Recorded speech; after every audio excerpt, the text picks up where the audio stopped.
दोस्तों सजी कहा है ना वॉरेन बफेट जी ने, derivatives are financial weapons of mass destruction. जी हाँ, मासेस का डिस्ट्रक्शन होता ही है। रिटेल ट्रेडर्स को देखिए, रिटेल ट्रेडर्स को सुनिए। अगर आप खुद भी रिटेल ट्रेडर है तो आपको भी पता है कि क्या होता है। ट्रेडिंग में प्रॉफिट आता है, बहुत सारी खुशी तो होती है, लेकिन एक दिन ऐसा आता है, एक समय ऐसा आता है, एक ट्रेड ऐसा आता है कि पूरा का पूरा कैपिटल साफ हो जाता है। फिर हम बात करते हैं कि मार्केट खराब है या तो नसीब खराब है। लेकिन ये कितने दिन तक मार्केट खराब है, नसीब खराब है, ये सब रोना कितने दिन तक रोएंगे? उसके आगे बढ़ना भी जरूरी है। तो ये financial weapons of mass destruction ये क्यों होते हैं, और इन्हीं डिस्ट्रक्शन वाले वेपन को हम मनी कंस्ट्रक्शन के लिए क्या तब्दील कर सकते हैं, बदल सकते हैं, यही आज जानने की कोशिश करेंगे। So my humble request is कि वीडियो पूरा सुनिए, because as I always says knowledge is precious and half knowledge is dangerous. सिर्फ स्किप करके मत सुनिए, इतनी ही रिक्वेस्ट है। तो दोस्तों 90% of traders are making losses in stock market and only 10% traders are making profit. क्या ये रेशियो सही है? जी हाँ, बिल्कुल सही है। 100 में से सिर्फ 10 लोग प्रॉफिट बना रहे हैं और 90 लोग प्रॉफिट नहीं बना रहे, लॉसेस ही कर रहे हैं। एंड ये एक वीसीएस सर्कल बन जाता है दोस्तों। लॉस रिकवर करने के लिए नया फंड्स डाला, वापस लॉस हो गया, वापस उसको रिकवर करने के लिए वापस नया फंड डाला। इसी साइकिल में बहुत सारे ट्रेडर्स कई सालों तक जूझ रहे। कभी स्ट्रेटेजी चेंज कर देते, कभी टाइम चेंज कर देते, कभी लॉजिक चेंज कर देते, कभी साइज चेंज कर देते, क्या क्या चेंज कर देते, लेकिन रूट कॉज जैसे कि कोई बीमारी होती है, बीमारी का अगर आप तय नहीं समझेंगे, रूट नहीं समझेंगे, तो वो क्योर नहीं हो सकती। Diagnose is very important. So diagnose करने की आज की कोशिश है कि क्यों, वाई। तो आइए आगे बढ़ते हैं कि ये 90% वाले लोग हैं, ये 10% में आ सकते हैं क्या? ऑलमोस्ट 10% वाली फीलिंग देखिए कितनी अच्छी रहती है। This is the best feeling in the world कि प्रॉफिट कमाना और प्रॉफिटेबल रहना और खुद को बताना I am professional trader, I am successful trader, कितनी अच्छी बात है। इंस्टेड अभी तक हम यही कह रहे हैं कि I am the most pathetic person, markets are brutal, markets are killing me, I am making almost every day big loss in market. लेकिन ये सब अभी यहां से आगे नहीं, क्योंकि आप आज यहां से लेके जाएंगे एक पावरफुल पंच, ट्रेडर का पंच, और ये हम देंगे आपको। कोशिश आगे की 10-15 मिनट की जो भी सेशन रहेगा, कोशिश ये रहेगी कि ये पंच आपको मजबूत बना दे, ये ट्रेडिंग का पंचनामा आपको मजबूत बना दे। तो ये 5 पॉइंट सीक्रेट है दोस्तों, ये पंचनामा है ट्रेडर्स के लिए। टाइम मैनेजमेंट इसका पहला पंच है हमारा, उसके आगे ट्रेडिंग कैपिटल मैनेजमेंट, फिर है risk management, psychology management, and last but not least is discipline management. तो ये तो हो गए पॉइंट्स, लेकिन आगे क्या, उसमें क्या संभालना है, क्या सीखना है, क्या समझना है, क्या इंप्लीमेंट करना है और किस तरह से करना है। आइए धीरे धीरे एक एक चीज को जानने की और समझने की कोशिश करते हैं दोस्तों। सबसे पहले शुरू करेंगे time management for life long. कहीं पे भी आप देखिए टाइम इज मनी, हर कोई कहता है, बिल्कुल सही कहता है, टाइम इज मनी। लेकिन हम कहेंगे, ट्रेडर्स कहेंगे, time management is tool for money making. Time manage कर पाए तो पैसा बनाने से यहां से कोई नहीं रोक सकता। Traders can make consistent money if you manage time as per his trading style. आप समझो ना पहले खुद को, आपकी ट्रेडिंग स्टाइल क्या है, आपका इन्वेस्टमेंट कितना है, फिर डिसाइड करो कि कैपिटल सॉरी टाइम किस तरह से इन्फ्यूज करना है, टाइम कितना देना है, टाइम कितना लगाना है। यानी कि आपकी ट्रेडिंग स्टाइल मतलब आपको ये समझना है कि आप डे ट्रेडर है, कि आप पोजिशनल ट्रेडर है, कि आप स्कैल्पर है। तो आइए इस तरफ एक एक चीज को समझने की कोशिश करते हैं कि अगर डे ट्रेडर कोई है तो वो डे ट्रेडर है, लेकिन कहीं पे जॉब वगैरह कर रहा है, उसका दूसरा कोई अल्टरनेटिव अर्निंग सोर्स है, अच्छी चीज है भाई, एक सोर्स के ऊपर डिपेंड रहने की आज के दिन नहीं है। And always this is risky profession, trading एक रिस्की प्रोफेशन है। तो हैंडसम अगर सोर्स कोई हाथ में है तो उसको छोड़ना नहीं है, बिल्कुल भी उसको पकड़े रहना है।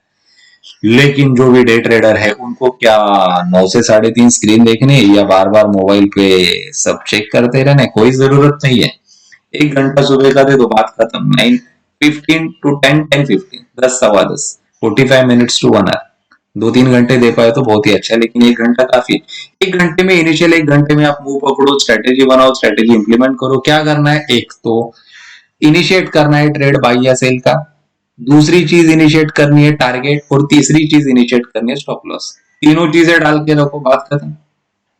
अगर आपने एनालिसिस किया है मार्केट में, ऑफ मार्केट में आपकी स्ट्रेटेजी बनी है, पेपर ट्रेडिंग पे वर्क हुई है, तो उसके हिसाब से ट्रेड ले लो, जाओ आप अपने काम पे। सिस्टम अपना काम करेगा, अगर स्ट्रेटेजी सही काम कर रही है तो प्रॉफिट आएगा, अगर कुछ गलत हो रहा है तो लॉस होगा, लेकिन मिनिमम होगा क्योंकि स्टॉप लॉस लगा है। स्ट्रेटेजी ने सही काम किया तो अपने समय पे वो स्ट्रेटेजी प्रॉफिट बुक करेगी। आप तो सामने नहीं है, सुबह के 1 घंटे में आपने काम कर लिया और साइड बाय साइड यहाँ से भी इनकम आ गया, तो क्या है, आपका समय आपके लिए पैसा बना रहा है, सुबह का 1 घंटा। लेकिन अगर आप पोजिशनल ट्रेडर है तो सुबह का 1 घंटा जैसा डे ट्रेडर के लिए इंपॉर्टेंट है, तो पोजिशनल ट्रेडर के लिए लास्ट का आधा पौना घंटा 1 घंटा इंपॉर्टेंट है, क्योंकि वो कल का मोमेंट पकड़ने की कोशिश कर रहा है, तो उसके लिए आज का क्लोजिंग इंपॉर्टेंट है, आज का ओपनिंग उसको कोई लेना देना नहीं है। आज की क्लोजिंग से वो इंटरप्रिटेट करेगा कि कल मार्केट कहाँ पे खुलेगा, और वो बीटीएसटी या एसटीबीटी करेगा। कुछ लोग बड़े स्विंग्स लेते हैं, हफ्ते भर के लिए, महीने भर के लिए ट्रेड करते हैं। यहाँ पे जो बात कर रहा हूं मैं डे ट्रेडर या पोजिशनल ट्रेडर की भी, वो ट्रेडर की बात कर रहा हूँ दोस्तों, इन्वेस्टर की नहीं। इन्वेस्टमेंट के लिए थोड़ा सा आपको अलग कैलकुलेशन रखना पड़ेगा, उसमें हम लोग अभी नहीं जाएंगे। तो पूरी बात ट्रेडर्स की है, तो ट्रेडर्स की ही बात करेंगे। तो आखिर के 50-60 मिनट आप दे दो, कल के लिए पोजीशन बनाओ, स्ट्रेटेजी अच्छी रखो, इम्प्लीमेंट करो। आप दिन भर अपना काम करो, 3:30 के बाद अपना काम करो, कौन रोकने वाला, अपने बिजनेस से आप पैसा कमाओ और यहाँ से भी पैसा कमाओ। टाइम इज मनी, एंड यहाँ पे time management is money making tool, आपको टाइम मैनेजमेंट कैसा बना के देगा दोस्तों। तो ये है पोजिशनल ट्रेडर और डे ट्रेडर के लिए हमारा पहला पंच, जो कि था टाइम मैनेजमेंट। ठीक है, सो दूसरा पंच इंपॉर्टेंट है ट्रेडिंग कैपिटल मैनेजमेंट। देखो दोस्तों, 10,000 लगाओ, 1 लाख लगाओ, 5 लाख लगाओ, इसके ऊपर मैं बात नहीं करने वाला, लेकिन आप जो भी पैसा लगा रहे हो उसको लीवरेज करने की कोशिश मार्केट में मत करो। ब्रोकर्स देते हैं 3 टाइम 4 टाइम 5 टाइम, लेकिन ये लीवरेज के चक्कर में अपनी नैया डूब जाती है, क्योंकि कैपिटल को 4-5 गुना बढ़ाना मतलब 4-5 गुना बड़ी रिस्क लेना। अगर आपके वजन से 4 गुना ज्यादा वजन आपके सर पे रख दिया तो आप दबी जाएंगे ना, आप नहीं झेल पाएंगे उसको। तो ये बहुत इंपॉर्टेंट है, तो आपको एकदम डिसिप्लिन से स्ट्रेटेजिकली फंड मैनेजमेंट करना है। और कैश मार्केट में ट्रेड करते समय ओरिजिनल ही फंड यूज करना है, ऑप्शन में तो आपको कोई लिमिट नहीं देता है ज्यादा, आप अपना बेसिक फंड यूज करते हो, लेकिन ऑप्शन आप जब लेते हो तो 100% जितना भी प्रीमियम दिया उतना रिस्क आपका है। तो इन चीजों को संभालना है, समझना है। ट्रेडिंग कैपिटल मैनेजमेंट ये बहुत अहम चीज है, उसको देखना है। तो ये कैसे करेंगे, पहले ये समझाता हूं कि अगर मैनेज नहीं करेंगे तो क्या होता है। समझिए कि दो बंदे हैं, ट्रेडर ए ट्रेडर बी, दोनों ने 1-1 लाख रुपए अपने अपने अकाउंट में डाला है। ट्रेडर एक ही बात करते हैं, उसका फंड मैनेजमेंट अच्छा है। बंदे ने 1 लाख रुपया डाला, 50% रिजर्व रखा, 50,000 पे ट्रेड किया, स्ट्रेटेजी में कुछ खामी थी या मार्केट खराब था या नसीब खराब था, जो भी था, बंदे ने 4-5 दिन कंटिन्यूस लॉस किया। उसने दिन भर का कैलकुलेशन पकड़ा कि 2% से ज्यादा लॉस नहीं लूंगा, 50,000 पे 2% मतलब 1,000 रुपया लॉस, 5 दिन में गए 5,000। लेकिन 5,000 गए 50 में से, लेकिन एक्चुअली कैपिटल 1 लाख है। तो at the end of the week आप देखेंगे 1 लाख में से 5,000 घट गए, कैपिटल बचा 95,000, यानी कि कैपिटल ड्रॉडाउन हुआ 5%, जो कि बहुत स्टैंडर्ड है। कैपिटल ड्रॉडाउन कभी भी अच्छा नहीं होता है, लेकिन स्टैंडर्ड है। अभी ट्रेडर बी सेम स्ट्रेटेजी पे काम कर रहा है, जो ट्रेडर ए यूज कर रहा है सेम फंड पे काम कर रहा है जो ट्रेडर ए यूज कर रहा है। तो ट्रेडर बी ने खाली क्या किया, ब्रोकर ने दिया 3 टाइम लीवरेज, इसने बंदे ने उठाया 1 लाख का कैपिटल, हो गया 4 लाख, 4 लाख का हमारा पहला ट्रेड।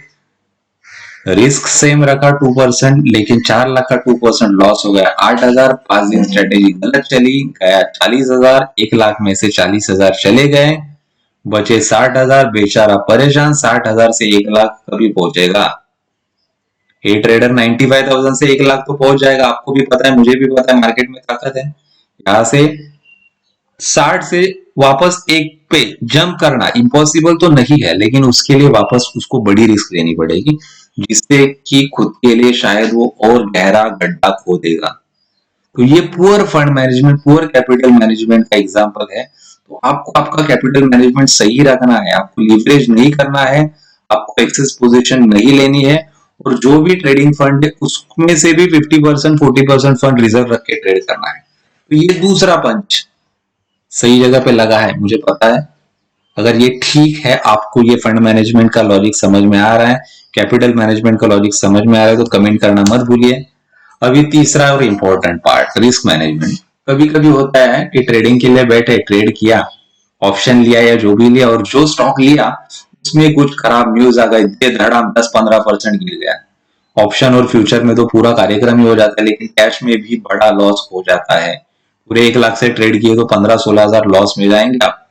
इतना बड़ा लॉस ना उठाने के लिए कुछ नियम, कुछ शर्तें भी है। शर्तें मतलब जबरदस्ती वाली ही बोलूंगा मैं, अगर प्रॉफिट में रहना है तो।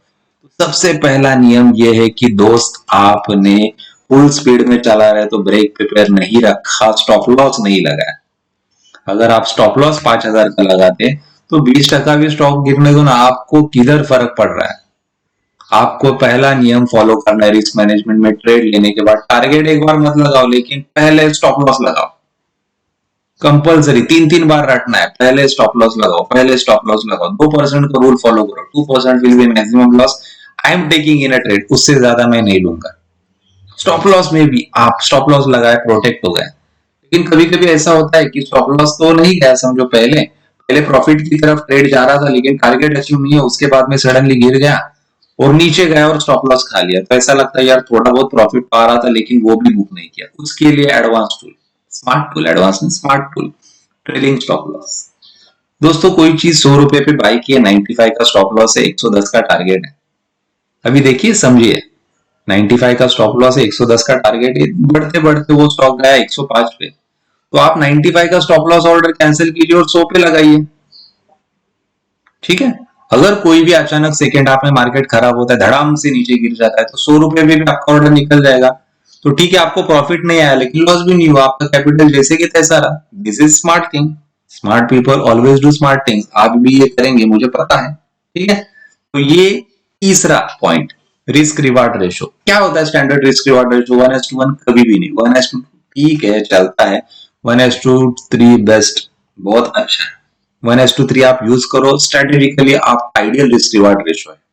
अगर इसको आप फॉलो करेंगे, यानी कि एक ट्रेड में आप लॉस करेंगे 1 रुपया, अगले ट्रेड में प्रॉफिट करेंगे 3 रुपया, तो भी आप प्रॉफिट में रहेंगे। 50-50 भी हो गया महीना भर में, 50% भी प्रॉफिट में आ गया, तो भी आप कैलकुलेट करके देखिए, मुझे बताइए 1:3 से आप कितना पैसा बनाएंगे, प्रॉफिट में रहेंगे कि नहीं रहेंगे। एज पर माई कैलकुलेशन डेफिनेटली प्रॉफिट में रहेंगे, क्योंकि 1 रुपए से अगर 10 ट्रेड लॉस में गए तो आपका लॉस हो गया 10 रुपया, और 10 ट्रेड प्रॉफिट में आ गए तो लॉस हो गया, सॉरी, प्रॉफिट हो गया 30 रुपया। 30 माइनस 10, 20 रुपया तो आपके पास बच रहा है। यानी कि टेक्निकली ये बहुत साउंड चीज है। और आप स्ट्रेटेजिकली भी जो भी स्ट्रेटेजी अप्लाई कर रहे हो, उसके हिसाब से 1:3 अगर ट्रेड मिल रहा है तो ये ट्रेड कीजिए, नहीं तो मत कीजिए। क्या फर्क पड़ता है, कुछ गंवाने से अच्छा कुछ नहीं किया, उसका भी सेटिस्फेक्शन बढ़ा है। तो ये था हमारा तीसरा पंच। लेकिन इसमें एक छोटी सी चीज ऐड कर दी है। बहुत से लोग पूछते हैं कि इन्वेस्टमेंट में strategic fund management, sorry, strategic risk management कैसे करें। तो इन्वेस्टर के लिए भी एक टूल है, हेजिंग। आपको हमेशा जब भी नेगेटिव न्यूज इन्फ्लो दिख रहा है या मार्केट कमजोर होने वाले, गिरने वाले समझ में आ रहा है, तो आपको अपने पोर्टफोलियो को हेज करना है। हेज कैसे करते हैं? डेरिवेटिव से, मतलब कैसे? फ्यूचर से और ऑप्शन से। जी हाँ, बिल्कुल सही। आपका 5 लाख का पोर्टफोलियो, समझो 2 लाख प्रॉफिट में, आपको पता चल रहा है कि मार्केट गिरने वाला है, तो दोस्त आप अपने पोर्टफोलियो के अगेंस्ट फ्यूचर्स बेचिए, पुट बाय कीजिए, या तो कॉल राइट कीजिए, जो भी आप समझते हैं, जो भी आप करना जानते हैं उसे कीजिए, लेकिन हेज जरूर कीजिए, जिससे कि मार्केट 10-20% गिरता भी है तो भी आपकी हेजिंग वाली साइड प्रॉफिट में आ जाएगी, और जितना आपको पोर्टफोलियो में लॉस हो रहा है उतना लॉस आपका दोस्तों प्रोटेक्ट हो जाएगा। तो ये था हमारा थर्ड पंच रिस्क मैनेजमेंट का। गोइंग अहेड टुवर्ड्स पंच नंबर 4, साइकोलॉजी मैनेजमेंट। साइकोलॉजी बहुत इंपॉर्टेंट है। साउंड माइंड साउंड बॉडी बहुत इंपॉर्टेंट है। शरीर स्वस्थ, मन स्वस्थ। स्वस्थ मन तो आपको बहुत अच्छा मस्त पैसा आएगा। ट्रेडर के दिमाग में बहुत सारा कुछ रहता है ना। सबसे पहला तो खेलिए शेयर मार्केट है, फियर एंड ग्रीड का। शेयर अगर आप लेंगे और अगर आप रखेंगे तो डर रहता है कि नीचे गिरेगा, और अगर बढ़ता गया तो लगता है और बढ़ेगा, ग्रीड आ जाती है। ये फियर ग्रीड के साथ एंजाइटी भी रहती है, डाउट भी रहता है। कभी कभी हम ओवर कॉन्फिडेंट भी होते हैं, जाएगा मार्केट, मुझे पता है डेफिनेटली ऊपर जाएगा, नहीं जाता, आता है नीचे। नर्वसनेस भी होता है ट्रेड लेने के बाद। इन सब इमोशन को कंट्रोल करना है। एक important feeling, FOMO. Feeling of missing out, rally पकड़ नहीं पाए और एंड में जब ये रैली खत्म होने का टाइम आया तभी ये छूट न जाए ट्रेन मेरी, इसके लिए दौड़ते दौड़ते घुसने की कोशिश की और नीचे गिर गए और मार्केट भी नीचे गिर गया, हाथ में कुछ नहीं आया, जैसे ट्रेड लिया वैसे ही लॉस होना चालू हो गया। तो इन सब चीजों को मात करके अगर पावरफुल माइंड बनाना है, अच्छा ट्रेडर का सेटअप बनाना है, तो 10 लेसन ध्यान में रखने हैं। आप अपनी स्ट्रेंथ को समझो, मार्केट अलग चीज है, अपनी स्ट्रेंथ को समझो, आइडेंटिफाई करो, आप अपना कॉन्फिडेंस डेवलप करो, स्ट्रेंथ के साथ साथ अपने वीकनेसेस को भी समझो। आप ये समझो कि दिन भर ट्रेड पे ट्रेड नहीं मारना है, ब्रेक लेना है, हफ्ते में भी एक आध ब्रेक लेना है, को अवेयर करो कि भाई इस मार्केट में मैं प्रॉफिट करूंगा तो मुझे लॉस भी एक्सेप्ट करना है। Learn to change, market dynamic रहते दोस्तों, मार्केट एक जैसे कभी नहीं रहते, कभी वो नैरो रेंज में रहेंगे, कभी बड़ी रेंज में, कभी ट्रेंडिंग, कभी फॉलिंग, कभी साइडवेज, कुछ भी रहेगा। तो आपको मार्केट के साथ खुद को चेंज करना है, आपको पकड़ते नहीं रहना है कि मेरी यही स्ट्रेटेजी है। आप अपना एनवायरमेंट कंट्रोल करो, आपके आसपास की जगह को, आपके एनवायरमेंट को ठंडा रखने की कोशिश करो, स्ट्रेस के साथ डील करो, कैसे वो आगे बताऊंगा मैं। आपके इमोशन को पिन पॉइंट करो, इमोशन को हावी नहीं होने देना है, ये शेयर पसंद है, वो कंपनी पसंद है, ये कुछ नहीं करना, जो दिख रहा है वही करना है, दैट्स इट, जो स्ट्रेटेजी बता रही है वही करना है। और अच्छा रूटीन डेवलप करो। अच्छा रूटीन कैसे डेवलप करते हैं? अच्छा रूटीन सिर्फ ट्रेडिंग के लिए नहीं, लाइफ के लिए भी काम में आता है। एक, think like a winner, always think yourself कि I am winner. Losing mindset से कोई भी लड़ाई नहीं जीती जा सकती, उसी तरह से लूजिंग माइंडसेट से ट्रेड में प्रॉफिट भी नहीं आ सकता। पहले सोचो कि मैं इसमें प्रॉफिट कमाऊंगा। साउंड माइंड के लिए मेडिटेट करो, योगा करो, प्राणायाम करो, जो भी समझ में आता है करो। ट्रेडिंग स्केल करो, धीरे धीरे एक एक सीढ़ी को चढ़ो, धीरे धीरे अपना माइंडसेट डेवलप करो। एक ही रात में करोड़पति नहीं बनना है, वो ट्रेडिंग नहीं है, वो गैम्बलिंग है। ये पॉजिटिव माइंडसेट आपको आपकी जर्नी डेस्टिनेशन तक पहुंचाने में मदद करेगा और प्रॉफिटेबल ट्रेडर बनने में मदद करेगा।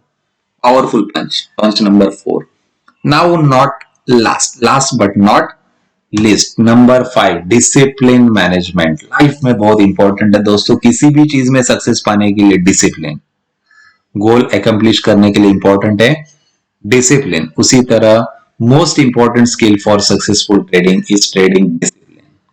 आपको अगर अब तक नहीं बने आपने, तो आपका ट्रेडिंग प्लान बनाना है। आपको गोल पता होनी चाहिए, रिस्क मैनेजमेंट पता होनी चाहिए, स्ट्रेटेजी पक्की होनी चाहिए, एंट्री पॉइंट समझ में आना चाहिए, ट्रेड एनालिसिस करना जरूरी है, ट्रेड मैनेजमेंट करना जरूरी है। ट्रेड मैनेजमेंट जैसे कि मैंने आपको बोला कि स्टॉप लॉस आप अपग्रेड करते, वो ट्रेड मैनेजमेंट है, बीच बीच में करते, पोजीशन स्विच करते, वो ट्रेड मैनेजमेंट है। मार्केट के साथ उसे आपको करना जरूरी है। इसी डिसिप्लिन के साथ आप ट्रेडिंग में विनर बनोगे, प्रोफेशनल ट्रेडर बनोगे, सक्सेसफुल ट्रेडर बनोगे और प्राउड फील करोगे। आप बोलोगे किसी को भी, yes boss I am trader, मैं शेयर मार्केट में ट्रेड करता हूं। क्या नहीं करना है, यहां पे आके हम रुकने वाले। आपको नहीं करना है, आपको नहीं करना है, आपको नहीं करना है, ओवर ट्रेडिंग नहीं करना है। Stop over trading from now, your success depends on it. Over trading से आप परेशानी में आ जाओगे, बॉदरेशन में आ जाओगे। दिन के 2-3 ट्रेड, उससे ज्यादा नहीं। और सबसे इंपॉर्टेंट चीज, आज की bottom line, stop gambling and start trading from now. Gamble नहीं करना, ये बढ़ेगा वो गिरेगा, जो स्ट्रेटेजी बता रही है, जो स्क्रीन पे दिख रहा है, जिस तरह से मार्केट चल रहा है उस तरह से धीरे धीरे हमें उसके साथ चलना है। इसी को ट्रेडिंग कहते हैं, अदरवाइज बाकी सब गैम्बलिंग है। सो फ्रॉम नाउ ये पक्का करो, 3 बार रटो, stop gambling and start trading. This is your mantra towards the successful trader। दोस्तों, these were the 5 punches and these are traders का पंचनामा। समझ में आया ही होगा। टाइम मैनेजमेंट, उसके बाद में कैपिटल मैनेजमेंट, उसके बाद में रिस्क मैनेजमेंट, उसके बाद में psychology management and last but not least discipline management. दोस्तों, इसको इंप्लीमेंट कीजिए, आपको जीतने से कोई नहीं रोक सकता। ये सेशन सुनने के लिए थैंक यू वेरी मच। इसी तरह अगला वीडियो भी जल्दी आएगा। लाइक शेयर और सब्सक्राइब करना मत भूलिए। Thank you.